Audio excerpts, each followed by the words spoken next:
The flashing red light from an HOA security truck swept across my barn before sunrise. A man stood beside it with binoculars, calmly writing notes while watching my pasture like he owned the place. I was not behind on HOA dues. I was not breaking a single HOA rule. I was not even part of their neighborhood. When I walked toward him, he never lowered the binoculars. He simply smiled and said he was protecting the community. That was the moment I realized this was never about security. They truly believed they had authority over land that was not even inside their HOA. If you think that sounds impossible, stay with me, because every answer I uncovered only led to an even bigger question. To understand why an HOA security truck showed up outside property it had absolutely no authority over, we have to go back to the morning I first noticed those flashing red lights. I first noticed the white sport utility vehicle on a Monday because it was parked in exactly the same spot where the county road curved past my north fence. Most people would have driven right by without thinking twice, but after 10 years designing geographic information systems for utility companies, patterns stood out to me faster than faces. I slowed my pickup, glanced in the mirror, and watched the driver raise a pair of binoculars before pretending to study a clipboard. My name is Ethan Walker. I own 180 acres of cattle pasture outside Burnett County, Texas. My property has been in my hands for 8 years, and it has never belonged to any homeowners association. The subdivision next door arrived long after my fences did. I finished feeding the cattle, checked a broken water trough, and drove back toward the front gate. The same vehicle was still there. This time I stopped on the shoulder and walked toward it. The man stepped out before I reached him. He looked to be in his early 60s, wearing a dark polo shirt with a silver patch that read Willow Creek Security. His posture reminded me of retired law enforcement. Calm, measured, professional. "Morning," I said. "Can I help you with something?" He smiled politely. "Just conducting a neighborhood patrol." I looked around at my pasture. This neighborhood ends at that stone entrance about half a mile back. He nodded without arguing. "We monitor the surrounding area too." "You are looking through binoculars at my farm." "Only from a public road, sir." His answer was careful enough that I could not accuse him of trespassing. I thanked him, climbed back into my truck, and wrote down the license plate before driving away. That afternoon, I opened the county parcel map on my computer. My property lines matched the recorded survey filed when I bought the land. The subdivision boundary stopped well short of my fence. There was no shared entrance, no shared road, no recorded agreement, and no easement connecting my ranch to the homeowners association. 2 mornings later, the same vehicle returned. This time it stayed almost an hour. On Friday, it came back again, parking within a few feet of the exact tire marks from earlier in the week. Instead of calling anyone, I mounted one of my trail cameras inside the front gate, where it could legally record the county road without pointing into anyone else's property. The first footage came in before sunrise the next morning, and what the camera captured was not just the security truck. A second sport utility vehicle arrived without any markings. The 2 drivers exchanged a large rolled survey map beside the road, and before they left, one of them pointed directly toward the center of my farm. I enlarged the trail camera footage frame by frame until I could read the markings on the rolled survey map. There was not enough detail to identify the document itself, but I recognized the logo of a regional engineering firm that handled land development across Central Texas. That caught my attention because homeowners associations usually hired management companies or attorneys, not survey engineers carrying oversized plats before sunrise. Instead of driving to the subdivision office, I drove to the Burnett County Clerk's office. Public records have a way of answering questions that rumors never can. I searched recent filings connected to Willow Creek Estates and found nothing transferring any interest in my property. No annexation petition, no recorded easement, no boundary adjustment. Everything still matched the deed sitting in my safe at home. On my way out, the deputy clerk mentioned that several developers had been filing updated subdivision plats during the past year because the county required revised drainage reviews before approving expansion projects. She was simply making conversation, but it gave me a different direction to investigate. If Willow Creek wanted to grow, they would eventually run into my property line. That afternoon, I decided to introduce myself instead of hiding behind cameras. The subdivision office occupied a small clubhouse near the entrance. Claire Donnelly, the HOA president, welcomed me into her office with a calm smile and offered me coffee. She did not resemble the power-hungry neighborhood leaders people complain about online. She listened carefully while I explained that her security vehicles had been repeatedly watching my farm. She folded her hands and answered without raising her voice. Our security contractor monitors activity around the perimeter because residents have reported concerns about trespassers using nearby open land. I pointed out that my farm was private property and had nothing to do with her association. She agreed immediately. Mr. Walker, we are not claiming authority over your land. That answer should have ended the conversation, yet something felt incomplete. If they were not claiming authority, why were they documenting my property so consistently? Before I left, Claire thanked me for stopping by and handed me the business card of Daniel Brooks, the retired police officer who supervised the security patrols. She suggested I speak with him directly. Her willingness to cooperate made me question my own assumptions. Maybe I really had misread the situation. The next morning I called Daniel, but the call went straight to voicemail. Less than an hour later my phone rang from an unfamiliar number. The caller introduced himself as an engineer with the same firm whose logo I had seen on the survey map. He apologized, said he had dialed the wrong Ethan Walker, then abruptly asked one strange question before ending the call.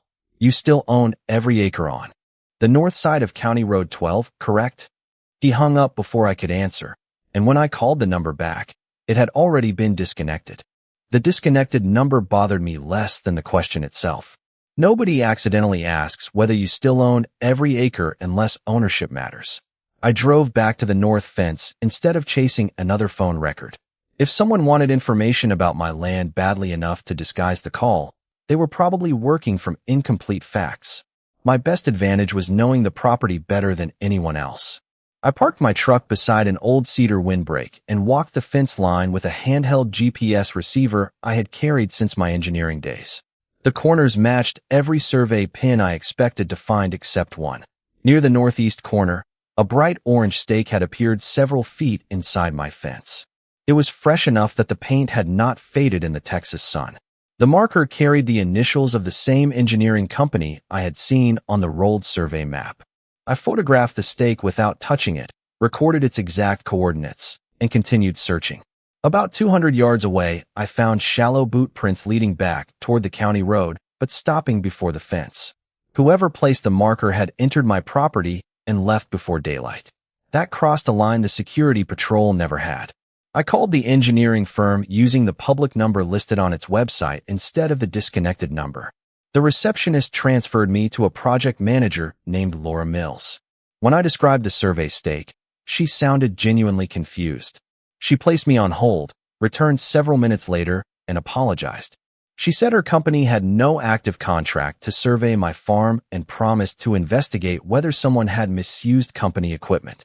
Before ending the call, she quietly asked me not to remove the stake until she understood where it had come from. That answer surprised me because it did not sound like someone covering up a mistake. Late that afternoon, Daniel Brooks finally returned my voicemail. His voice remained calm, just as it had during our roadside conversation. He agreed to meet me at a diner outside town instead of the subdivision office. Over coffee, he explained that his officers had been instructed to increase patrols after residents reported unfamiliar vehicles stopping near the subdivision's north entrance.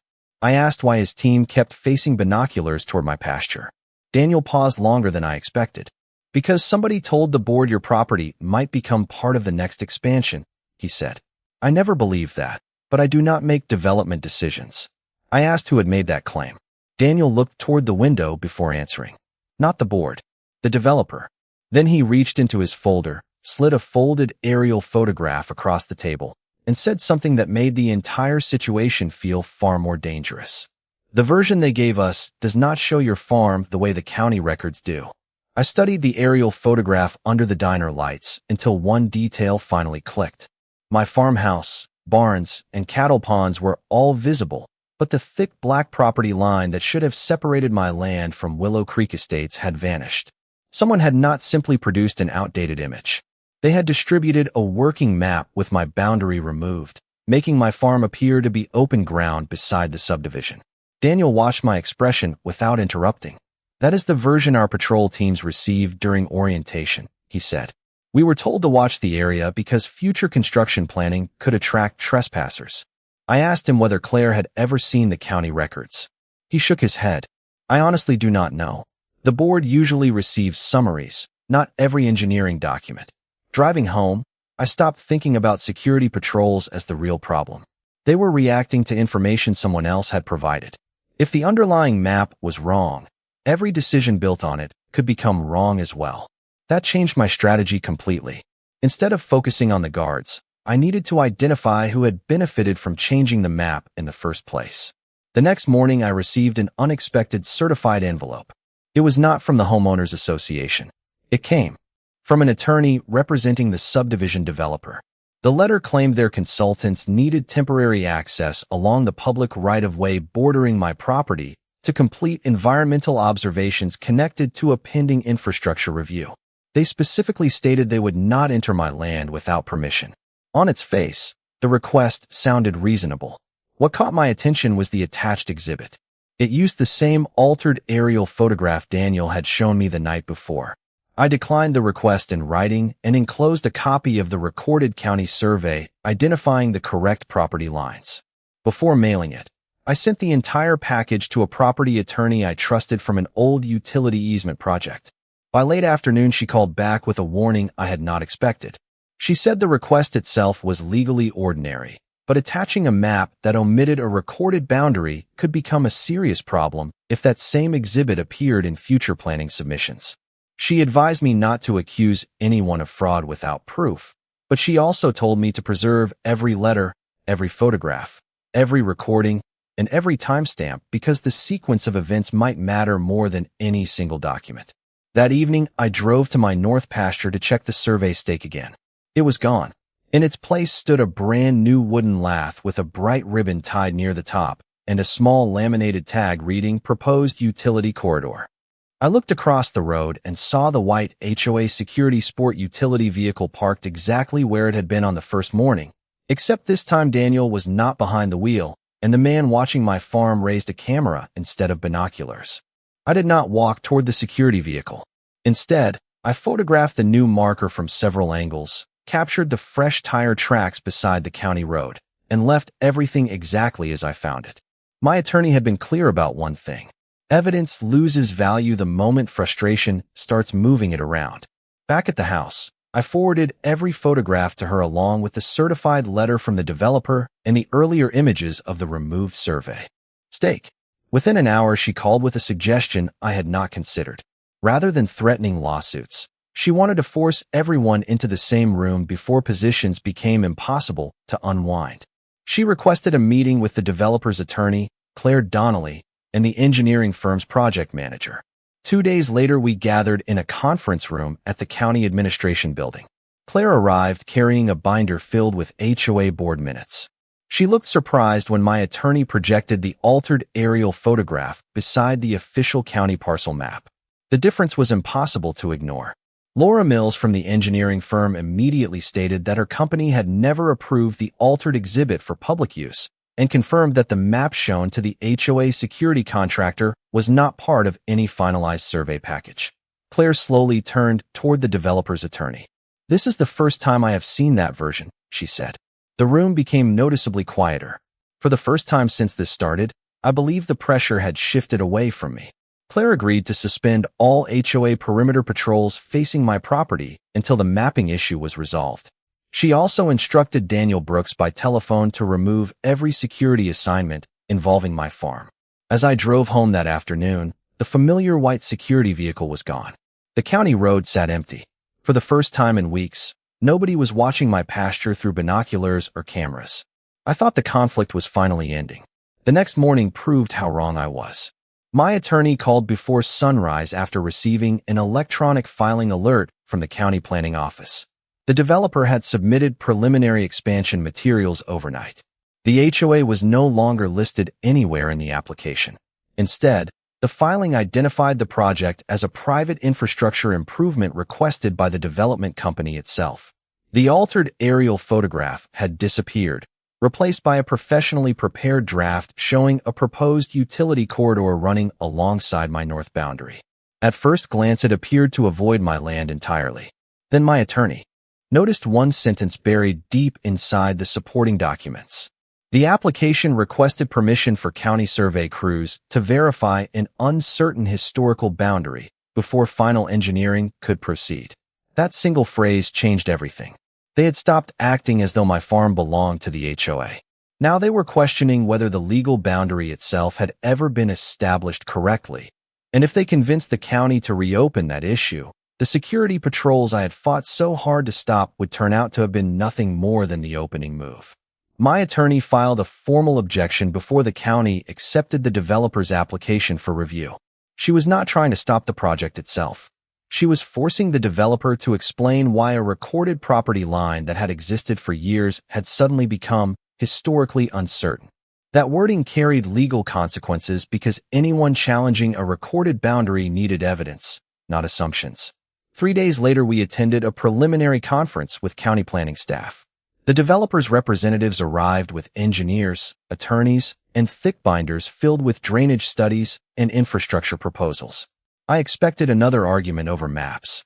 Instead, the county survey coordinator asked a completely different question. Can anyone explain why the security contractor began documenting this property before the boundary issue was ever submitted? The room fell silent. The timeline mattered more than I had realized. The security patrols had started weeks before any planning application existed. Claire looked genuinely surprised as she flipped through her own records. She quietly admitted that the HOA board approved additional patrols after receiving a development briefing, but that briefing never mentioned a pending boundary dispute. Daniel Brooks then spoke for the first time during an official meeting. He produced his original patrol assignment logs, which matched the dates stored in my trail camera and the timestamps on my photographs. Every instruction to monitor the area had originated from the developer's project liaison, not from Claire or the HOA board. The pattern that had confused me from the beginning suddenly made sense. The HOA security team had never been trying to enforce HOA rules against me. They had unknowingly become the developer's eyes while believing they were protecting neighborhood interests. That realization permanently changed my strategy. My real dispute was no longer with the HOA. It was with the company using the HOA's credibility to collect information outside its own organization. Before the meeting ended, Laura Mills from the engineering firm made another unexpected statement. After conducting an internal review, her company confirmed that the altered aerial photograph had never been generated through its official mapping system. Someone had copied one of their preliminary working files, removed recorded boundary layers, and circulated the edited version without authorization. The room shifted from a land dispute to a document integrity issue. Even the developer's attorneys stopped arguing and requested a short recess. When everyone returned, their lead attorney announced that the company would withdraw the disputed exhibit while continuing the application with revised materials. It sounded like another victory until the county survey coordinator interrupted him. She explained that once questions about altered mapping entered an active planning file, county regulations required an independent boundary verification before any further review could continue. Every relevant document, internal communication, and planning exhibit connected to the project would now become subject to disclosure during that verification process. As the meeting adjourned, Daniel quietly handed me a sealed envelope he had kept in his patrol file since the first week of surveillance. I never understood why this was included with our assignments, he said. After today, I think you should. Across the front, someone had written 6 words that told me the story had just entered its most dangerous stage. Do not share with HOA board. I waited until I was back inside my office before opening Daniel's envelope. There were no dramatic photographs or secret contracts inside. Instead, I found something much more valuable. It contained the original patrol briefing distributed during the first week the security team began watching my farm. Every page carried dates, assignment numbers, and routing instructions that matched Daniel's patrol logs. What immediately stood out was what the packet did not contain. There was not a single reference to HOA covenants, rule enforcement, architectural compliance, or neighborhood violations. Every instruction focused on observing activity near the proposed expansion corridor, documenting traffic patterns, photographing heavy equipment, and noting changes along my north boundary. The HOA logo appeared on the cover, but the operational language belonged to the developer's planning team. That explained why Daniel had always answered my questions so carefully. He had been following assignments that never actually involved enforcing HOA authority, even though everyone around him assumed they did. My attorney smiled when she finished reading the packet. "This changes the narrative," she said. Until now, they could argue this was a misunderstanding between a neighboring property owner and an HOA. Now we can demonstrate that the HOA's credibility was used to support a developer's planning effort before the proper boundary questions were ever presented to the county. We organized every document in strict chronological order. The trail camera footage established when the surveillance began. Daniel's patrol logs matched those dates. Claire's board minutes showed what information the HOA actually received. Laura Mills had already confirmed the altered map had never been authorized by her engineering firm. The certified letter requesting roadside access relied on that same altered exhibit. Every piece fit together without forcing a single assumption. Late that afternoon, Claire called me directly. Her voice sounded very different from our first meeting. Calm, but noticeably heavier. She admitted the board had scheduled an emergency executive session after learning about the document discrepancies. She still believed the subdivision needed additional infrastructure for future residents, but she no longer believed the developer had been transparent with the HOA. She asked one favor. Please do not assume everyone on the board knew what was happening. I told her I had already reached that conclusion. My dispute had never been with homeowners trying to protect their neighborhood. It was with whoever decided to blur the line between community security and private development. The evening before the county's independent boundary verification conference, my attorney received the developer's formal response. They continued denying any intent to challenge my ownership, but they refused to explain who had circulated the altered mapping package before official planning began. That silence became more important than another denial. As I locked the gate before sunset, I noticed the county road was empty again. No HOA security truck. No cameras. No binoculars. Yet across the pasture, a survey tripod stood exactly where the earlier marker had appeared, waiting for the next morning's official inspection. For the first time since this started, every person who mattered would be standing on the same piece of ground, and whatever happened there would finally determine whether months of unexplained surveillance had been a lawful mistake or something far more serious. County survey crews arrived just after sunrise, unloading tripods, GPS receivers, and sealed field books with the quiet confidence of people who measured facts instead of opinions. My attorney stood beside me near the front gate while the developer's legal team gathered across the road. Claire arrived with 2 HOA board members, but deliberately remained apart from the developer's representatives. Daniel parked his personal pickup behind the county vehicles instead of the former HOA security truck, a small detail that spoke louder than any statement. The survey coordinator began by outlining the process. No arguments about future development would be considered until the existing recorded boundary had been independently verified. Every party would have an opportunity to identify the documents they relied upon, but the measurements themselves would follow the recorded legal descriptions filed with the county. The developer's lead attorney attempted to narrow the discussion.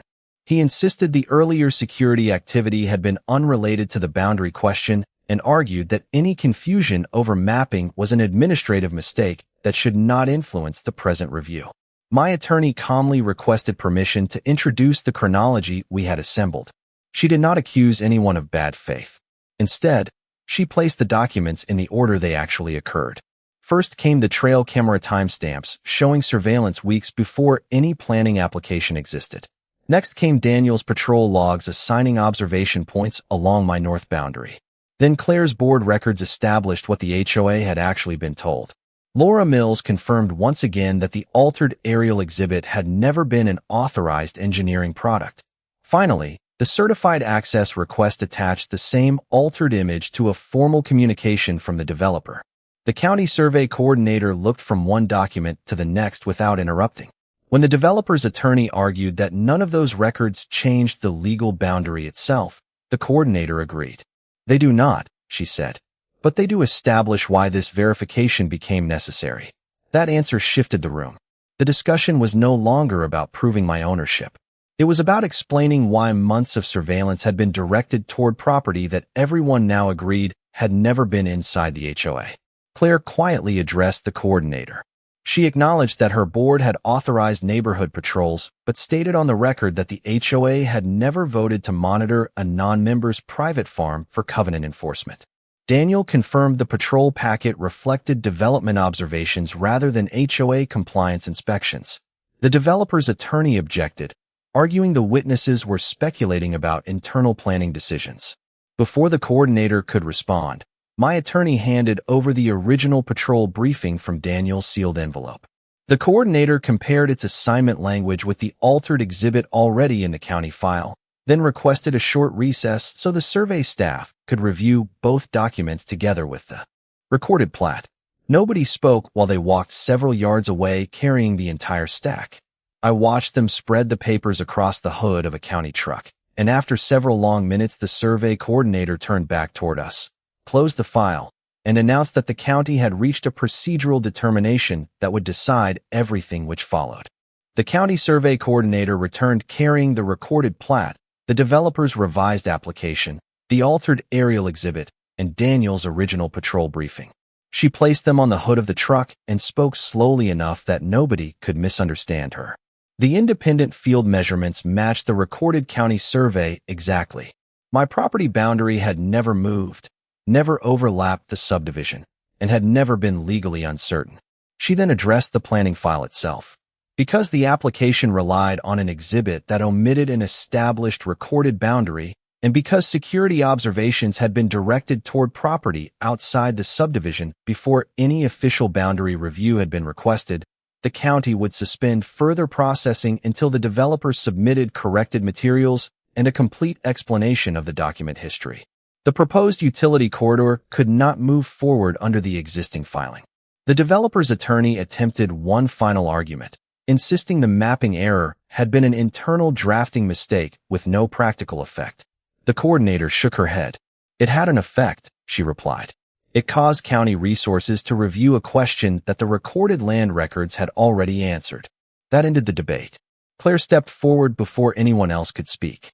On behalf of the HOA board, she formally stated that Willow Creek Estates had no authority over my farm, had never adopted any covenant affecting my property, and would permanently remove my land from every future patrol route, perimeter observation plan, and community security briefing. Daniel handed the remaining patrol files directly to the HOA board instead of the developer's representatives, making it clear where his responsibility ended. Laura Mills confirmed her engineering firm would document the unauthorized use of the altered mapping package so no future planning submission could rely upon it again. My attorney quietly collected our exhibits without saying a word because there was nothing left to prove. The same evidence that had begun with one trail camera, one license plate, and one strange morning on a county road had held together from beginning to end. Weeks later, I received written confirmation that the developer had withdrawn the disputed planning materials and resubmitted future documents using the correct recorded boundary. The county closed the verification without altering a single foot of my property line. No liens appeared against my land. No easement was imposed. No part of my farm became subject to HOA authority because it never had been. One morning, just before sunrise, I stood by the same barn window where I had first seen the blinking light of the HOA security truck. The county road was empty except for ranch traffic heading toward the feed store. No binoculars, no cameras, no clipboard. Only the fence that had always marked the edge of my property and the quiet certainty that the line had finally been respected by everyone who mattered. Some boundaries never need to move because they were right all along.